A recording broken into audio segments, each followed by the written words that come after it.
ఈరోజు మీ ఇంట్లో మీరు అనుకోవచ్చు, శాంతి, సమాధానం, నెమ్మది ఇవన్నీ కూడా అన్నీ బాగున్నప్పుడు వస్తాయేమో. ఫైనాన్షియల్ అంతా కూడా ప్రాబ్లమ్స్ ఏమీ లేకుండా ఫైనాన్షియల్ పొజిషన్ అంతా బాగుండి, ఇంట్లో ఏ గందరగోళాలు లేకుండా, ఏ ఒక్కరి వల్ల ఏ బాధలు లేకుండా, ఏ ఇబ్బందులు లేకుండా, ఇంట్లో అందరూ తల్లిదండ్రుల మాట విని పిల్లలు చక్కగా చదువుకుని చక్కగా ఎదిగిపోయి అంతా కూడా మంచిగా ఏ లోటు లేకుండా బ్యాంక్ బ్యాలెన్స్లు ఉండి సొంత గృహాలు ఉండి ఇవన్నీ ఉంటే సమాధానంగాను శాంతిగాను ఉంటారేమో అనుకుంటారేమో మీరు.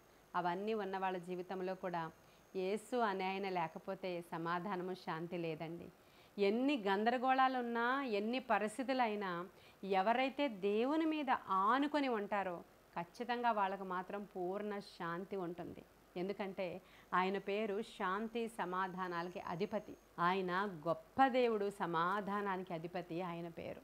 క్రైస్తవులు మోస్ట్లీ ఇలాగే ఉంటారు చాలామంది.